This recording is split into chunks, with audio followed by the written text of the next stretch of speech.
100,000 Pilipinong naninirahan. 2 Pilipino ang nakipagsapalaran mag-ibang bansa. Nagsimula sa wala at ngayon may sarili ng malaking negosyo. Dadali namin kayo sa Somerton, isang lugar dito sa Melbourne kung saan tabi-tabi ang mga pabrika.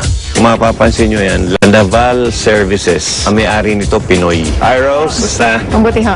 Pasok ko tayo sa loob. Ang Lanaval Services ay isang sachet portion packing factory para sa leafy salad industry. Sila ang nagsusupply sa 700 supermarkets sa buong Australia ng 25 food ingredients na sinasahog sa salad tulad ng dressing, nuts, fruits at kung ano-ano pa.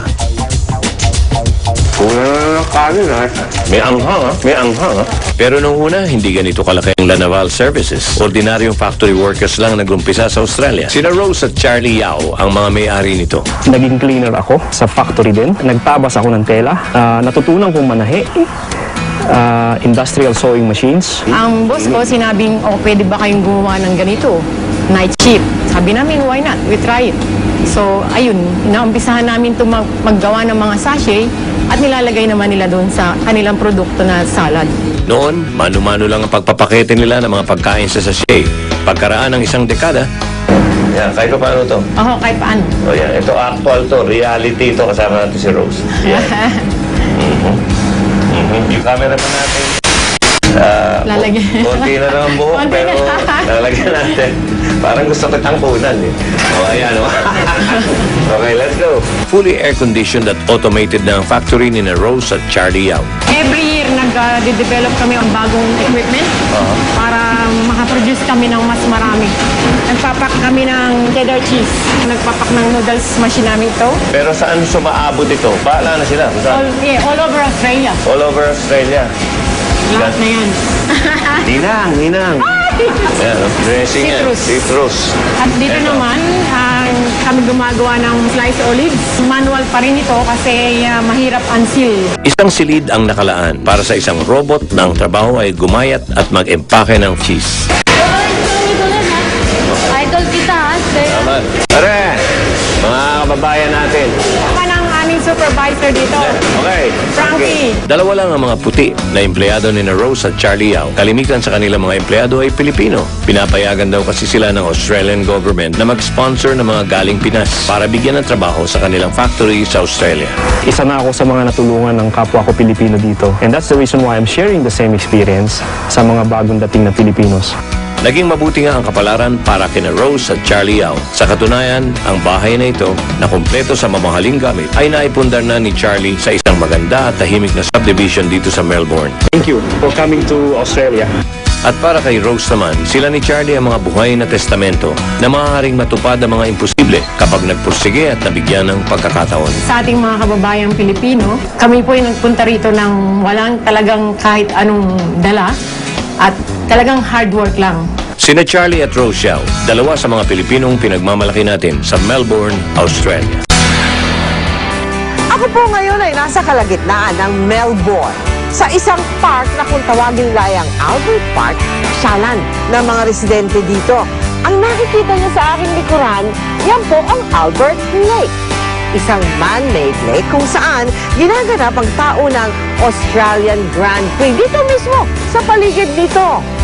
Sino mag-aakala na ang lugar na ito minsan ay naging military camp, minsan naging isang dump site, tapunan ng basurahan. Subalit ngayon, narito po nakikita natin napakagandang tanawin, may golf course, pasyalan, nakakatuwa naman at napakaganda ng sinoy ng hagin. Asan si Joey? Ay, nako, meron pong kausap na isang Pinoy, taga Melbourne, na gumagawa ng pangalan sa larangan ng telebisyon. Isa po siyang direktor, ating kilalanin, si Al Nagaloso. Ito ang Pinoy Lounge, ang programang laging finalist ng mga TV Awards sa Australia. My name is Joe, and here I stand at the Benowie rice terraces that were carved into the mountains. At sa maniwala kayo o hindi, isang Pilipino ang nagpasimuno nito mula sa sarili niyang pondo. Kaya't sumama kayo sa Australian Catholic University dito sa Melbourne at kilalanin natin ang lumikha ng Pinoy Lounge. Mga kaibigan, nandito po ako ngayon sa isa sa mga Mascom rooms dito sa Australian Catholic University. At kasama ko po dito isang director, makeup artist, writer, producer. Al Noveloso, ladies and gentlemen. Kumusta ka na? Okay lang po. Si Al Noveloso ang manager ng media facilities dito. Kaya naman bukod sa may access sa mga gamit ng Masscom Department, bihasa din siya sa lahat ng aspeto ng pagpuproduce ng isang media program. Paano naging inspirasyon mo to create a TV show like Pinoy Lounge? Kasi ang nakikita ng mga puti, o mga Australiano, na Chinese, yung mga Vietnamese, marami sila dito. So ang gusto lang namin gawin is to basically say, this is what the Filipinos are here in Australia. This is our cuisine, this is our arts. 8 taon pa lang si Al, nag-migrate na ang kanyang pamilya sa Australia. At bagamat sa Melbourne na siya lumaki, hindi niya nakakalimutan ang bansang kanyang pinanggalingan. Kaya't mula sa sariling pondo, sa donasyon at tulong ng Pinoy volunteers dito, 2001 nang unang umere ang Pinoy Lounge. And the winner for tonight is the Pinoy Lounge. Matapos ang 9 na taon, ito ang nagtamit ng Most Outstanding Culturally Linguistically Diverse Program sa Antenna Awards ng Australia. Wow. Yeah. 2010 yan, ha? Marami mga puti na sumusulat sa amin, saying, oh, we enjoy your show. Please show us more Filipino cooking. I need some money, so I'm doing the street vendors like in the Philippines. You want to... Sinadya ng Pinoy Lounge na Ingles ang lingwahe ng programa para makapanood ng mga Australiano at matuto ng kulturang Pinoy. At hindi lang sa Melbourne ume-ere ang Pinoy Lounge, kundi sa buong Australia. Ayan si DJ Guaps. Thank you, Guaps. Salamat. Folks, yun.